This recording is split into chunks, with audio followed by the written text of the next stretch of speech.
All right, 40K enthusiasts, I wanted to share with you in this podcast, in this VCast, my first Tyranid army.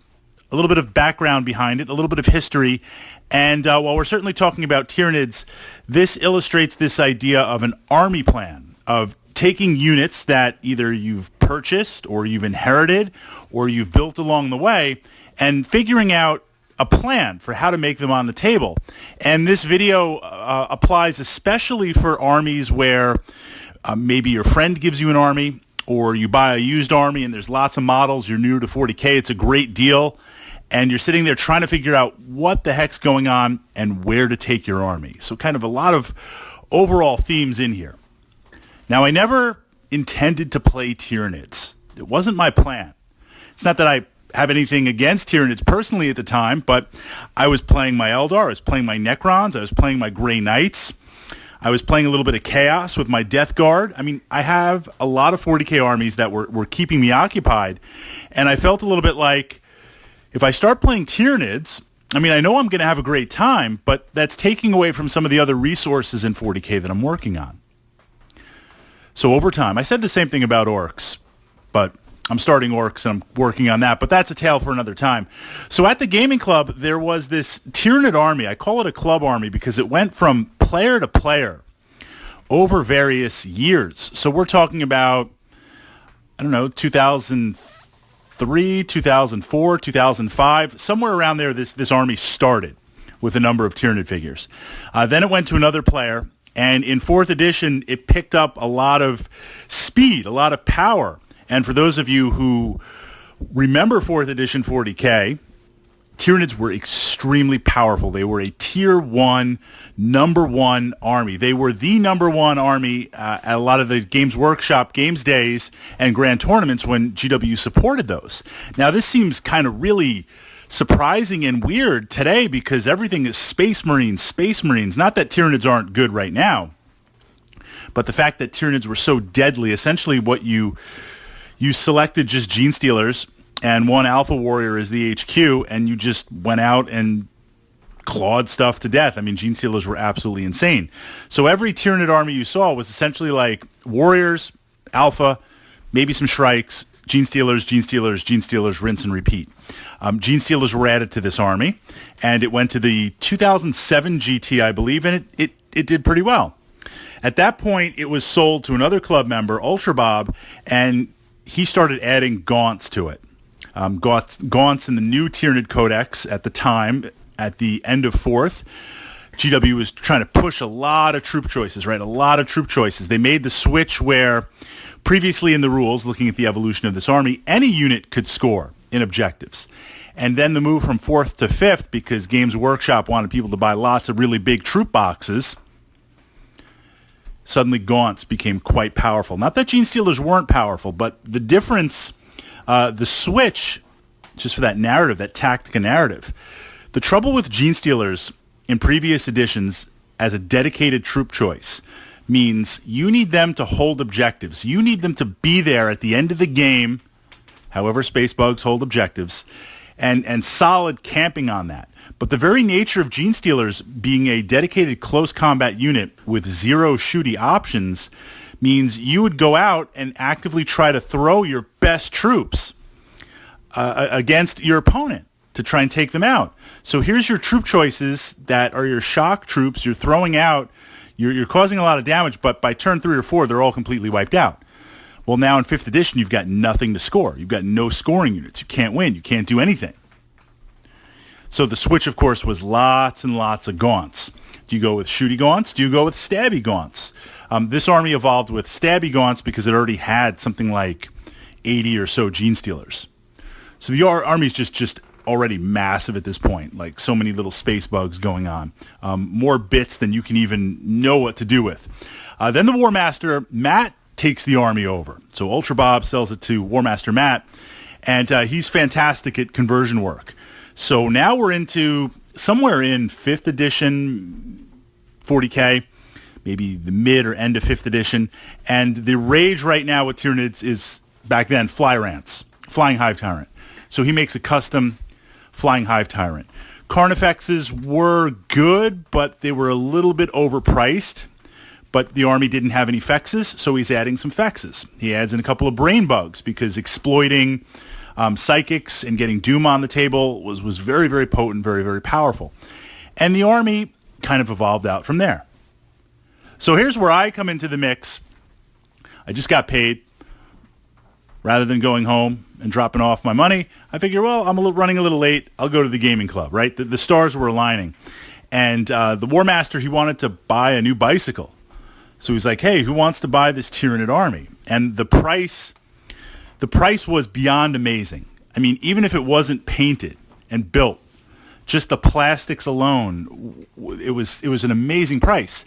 So I'm sitting there thinking, okay, I really need to get a new muffler and catalytic converter and like everything for my car. That's what I should be doing. Or I can walk out of here with this army and rig something up to just make it to like next payday. So like we're going to do what we got to do. I purchased the army with the paints, with the basing, with the bits, with literally everything on there. So now I'm playing Tyranids, and I have no idea how to play Tyranids. Now I was experienced enough to realize that I'm starting literally from zero. I'm starting from the place of, and the link underneath this vlog, underneath this podcast, is going to take you to my blog where I have a lot of pictures of this army, of the different groups that we're going to talk about in a second. And I'm going to follow up with part 2 on my blog, talking a little bit more in detail about the tactics utilizing this army. And certainly in this podcast, we're going to explore those tactics. So we've got a little bit of synergy on there. When this podcast is over, I invite you to check out that link and head on over to my blog. So I've never played Tyranids before. I had enough experience to realize Fritz needs to take big-time baby steps.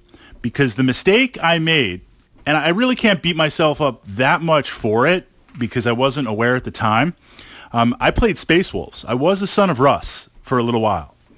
And then I decided, you know what, I'm going to get back in. I'm going to start Eldar. This is, 2006, 2007, somewhere in there. And I start my Samhan Warhost.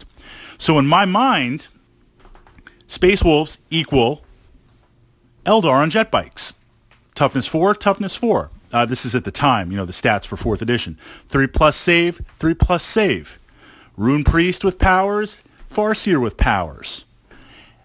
Challenge there was, first couple of games, I got completely destroyed. Ironically, against Brother Captain James's Tyranid Genestealer army. Just ripped me apart. Bert's Flesh Tearers just destroyed me. I was so beaten down, I was ready to just like drop kick the army. And then I realized, well, wait a second, the profile is the same, the stat block, and the weapons are kind of similar, Shuriken catapults at the time versus Space Wolves.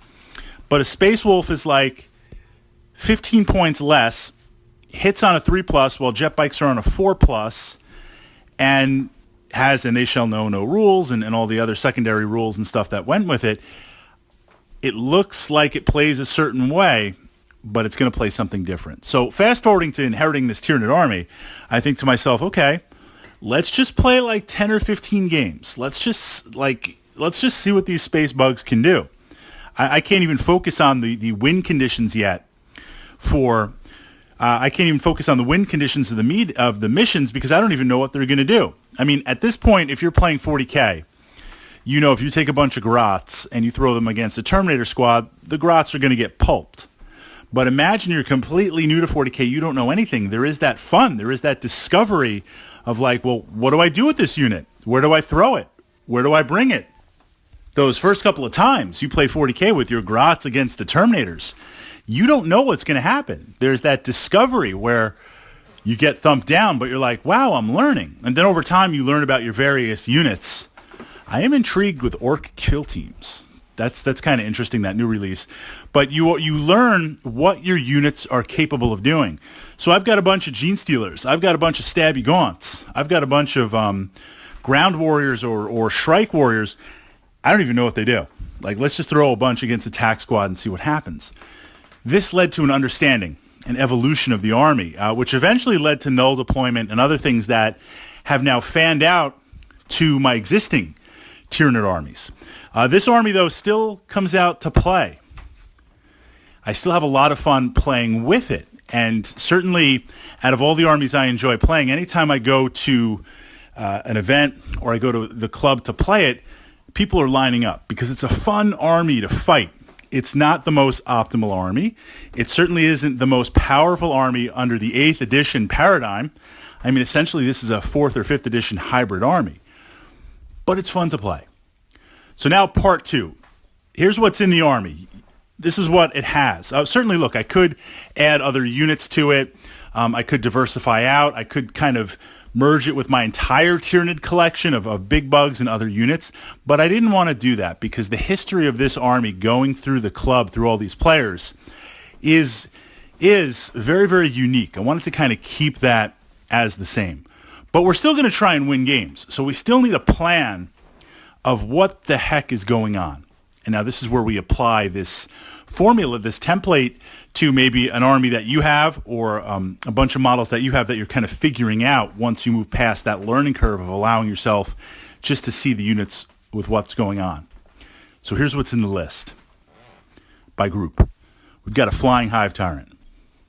We've got 3 Carnifexes.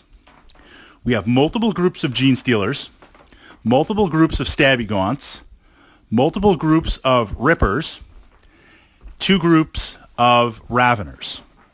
And I can scale these up into the hundreds of bugs or kind of minimize it down for smaller games. So the first thing, the Gene Stealers on here. We're certainly not going to break them up into little groups because while Gene Stealers have kind of regained a little bit of their momentum, a little bit of their power, they're still going to be targeted individually and taken out. So we're going to take the power of the Gene Stealer, whatever that is, and rather than kind of chop it up, we're going to run this as one giant Gene Stealer blob. Multiple units working together, one giant blob on there. So if we're going to run that blob, we want to put pressure on our opponent. And this is where how you approach on the table is very, very important. In 40K at this point, and this has been evolving for some time, in 40K at this point, the gaming table, standard gaming table of 40K is way too small for the models that most people are throwing down. I say most because there is no right or wrong way to play 40K. So what this means is if you can get your opponent into the corner, yes, there's a castle up deployment. That's also in my podcast archive up here on the channel, different ways of deploying. But that you go into a castle-type defense knowing what you're going to do. If I can get you kind of on the rope, so to speak, and in the corner, and I can start compressing your units, that cuts down, that puts you in a very, very interesting situation. That gives me a lot more choices in terms of momentum and what I'm going to try and do. So if I take this blob of Gene Stealers and I put it in the middle of the table, that means if I run forward, you can move back, you can move to the left, or you can move to the right. You have a couple of different ways. You can stay together, you can split up. Not that it isn't scary, all the Stealers I'm throwing down, but you have movement options. So we're going to take these groups and we're going to put them either on the left side or the right side, one or the other. We're going to run up the flank. We're going to compress that. So if I put all these guys on the right side, I'm just picking the right side, could be the left. Now, of course, it's going to be modified by terrain, by mission parameters, by what you have in your list and what you have to potentially stop the Gene Stealer horde on there. That's going to determine left or right, but it is going to be left or right and not the center. That means as I run up that left side, I'm going to flood that entire left side with Gene Stealers. You might try to stop them. More than likely, it's going to create compression because the Stealers don't have any shooting. So whatever elements you have to shoot in your list, they're going to start compressing over to the middle of the board, to the left side of the board to give you some room to shoot. I'll get up there eventually and we'll do what I have to do. The Gene Stealers are completely expendable. The main thrust of this army is lots and lots and lots of Stabby Gaunts. I also have some warrior groups. Did I forget to mention that in the original kind of list moving down? So we'll kind of look at the warriors here. So we have all these Stabby Gaunts. That, ironically, is going to be the thrust. That's going to be the secret sauce of the army. Quantity has massive quality. This army, when I play it at the higher model counts, I remember playing it at tournament events, and the next day, playing Friday night, big game, all day Saturday, all day Sunday, and then maybe some pickup games Saturday night, Friday night just because we're there. I wake up Monday like I can't even move. You think I went to like some massive athletic event. And I realized just moving around that many models, leaning over the table, leaning across my opponent's side was just insane. Now, the shooting elements of the army are actually like nothing, absolutely nothing. So it actually plays very, very fast for the model count. It's surprisingly slow. When I would bring it to gaming of tournament events or competitive play, guys would be like, okay, here's this guy. He's going to slow play. That's his strategy. He's going to slow play it. He's going to look at the mission, get himself in a good place where it's going to be, and then he's going to slow play it out, run out the clock, because that's what this Horde army looks like it's going to do. That's what Horde army players do. And then it's like, all right, movement phase, shooting phase, nothing to shoot, assault phase. And it's like, wait, what? It plays very, very fast on there. So we're going to take all these stabby gaunts. They're going to be running up the center of the table. And they're just going to look to get into the assault and do as much damage as they can and just drown you in gaunts. You know, if you get out of your vehicles, I'm going to drown you in gaunts. If you're going to just try to run, I'm going to drown you in gaunts. I have the mass and I have the numbers to take significant losses, but I still need critical mass. So that's kind of the next part of the equation. Critical mass in 40K means you select a unit, whatever it's going to be.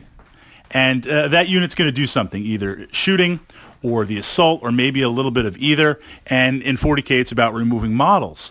So as you have a unit, it generates a certain dice pool. You know, think about taking a Space Marine tac squad and just visually laying out the dice, or if you can imagine it in your mind, laying out the dice of the weapons profiles and how much dice you generate at the unit you shoot.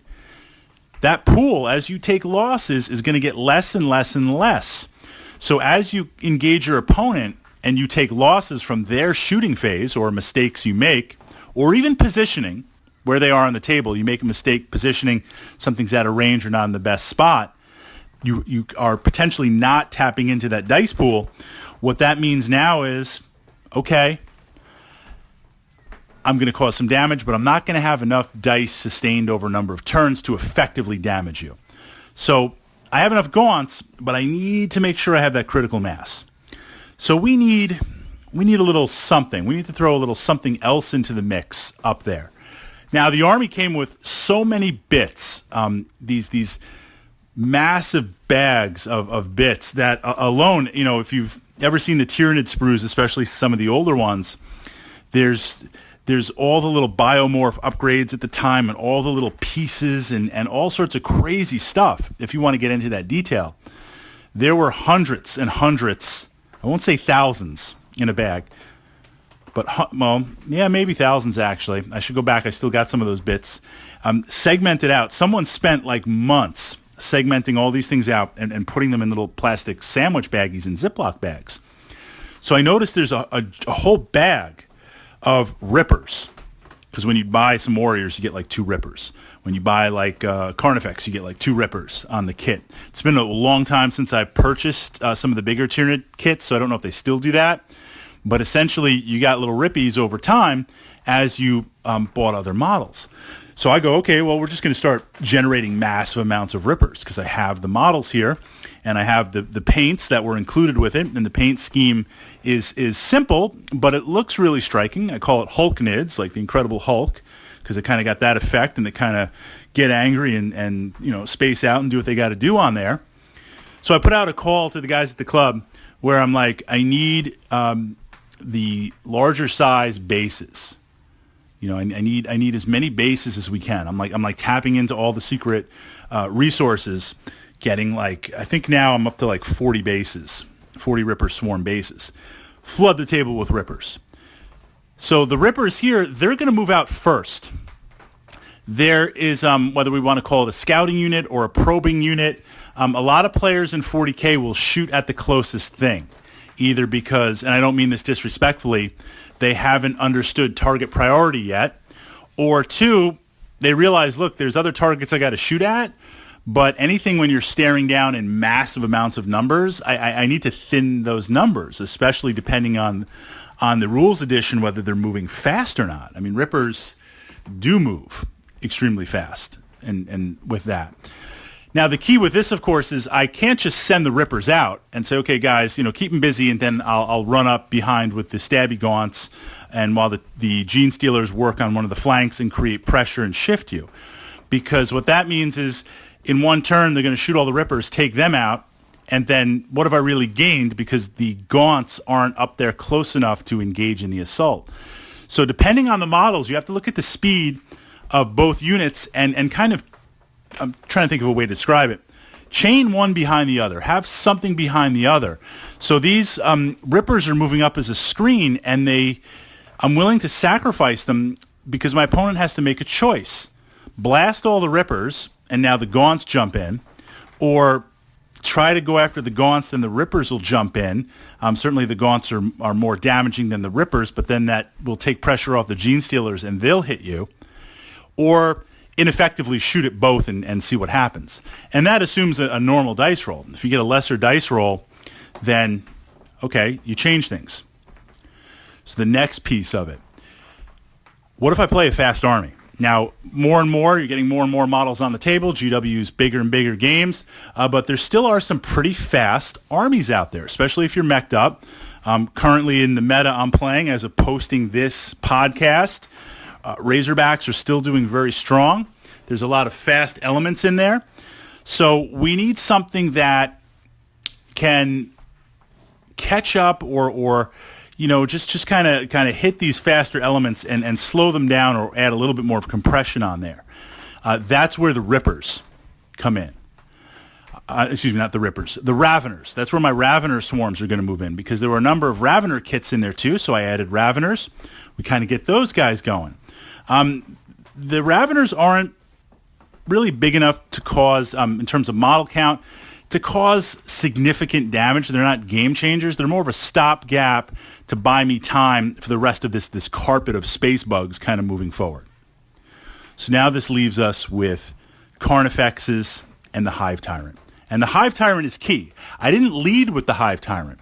And certainly this Hive Tyrant does not, based on the army, does not operate as most Hive Tyrants operate currently in 8th. And this will be key to understand if you're looking at a certain model in your collection, and it's a powerful model, it's a potent model, but it's getting the smackdown everywhere. Possibly it looks at the synergy in your list with how it's going. So I've got the 3 Fexes. They're, I don't want to say Death Star, because Carnifexes aren't the Death Star.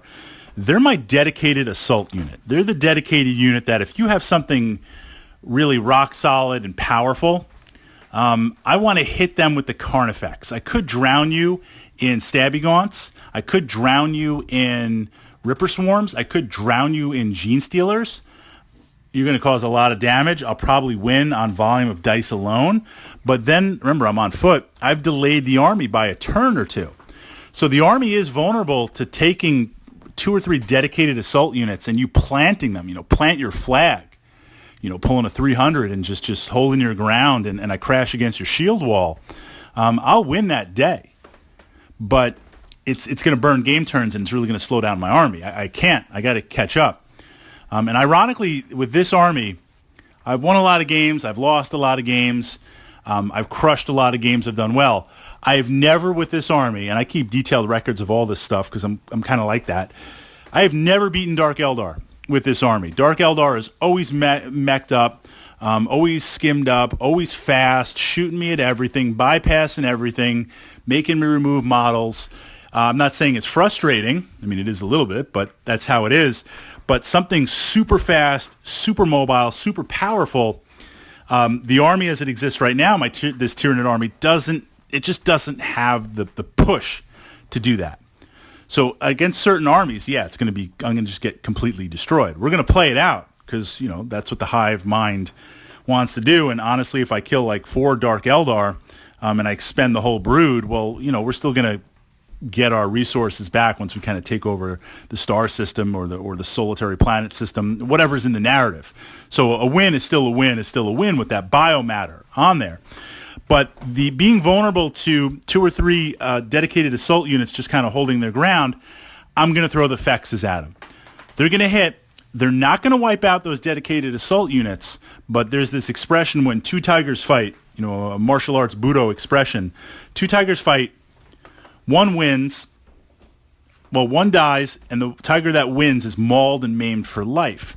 That Carnifex missile going in, I'd like to win. I may win, but you're going to thump me down. But I'm going to reduce the effectiveness of your assault unit where now it's not much of a speed bump anymore. If you get in my way, I'm going to chew through you no problem, with one of the Gaunt units and not have to put on like 2 or 3 on there. So now we get the Warriors. They kind of float around. They just kind of see where do they have to be, where do they have to lock down, where do they have to add a little bit of volume of dice. So the Hive Tyrant. Now I have 1 Hive Tyrant. I don't have any supporting. Units with it. It's essentially alone. So if something that big, that expensive, that unsupported, it's going to get torrented down. It's going to get taken out in 1 turn if I lead with it. So it's going to hang back. It's going to wait. If I try to utilize it to take out key units or powerful units along the way, maybe like with the Carnifexes, it costs too many points to do that. It's not going to be able to do that because, again, it's not supported by other units on there. So where this comes into play, it's the exact reverse of it. The Hive Tyrant comes into play where it's now the end of the game. The gaming table is just splattered with bugs everywhere. And the irony here is paying lots of money for plastic bugs when you can go outside and essentially get them for free.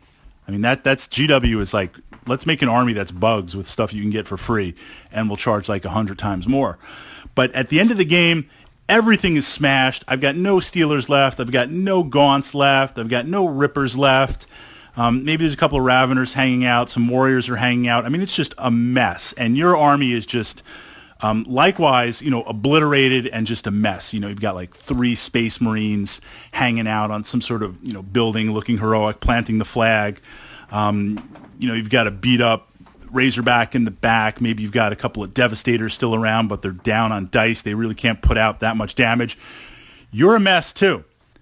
At that point, a fresh to the fight Hive Tyrant coming in, you have nothing dice pool wise to oppose that Hive Tyrant.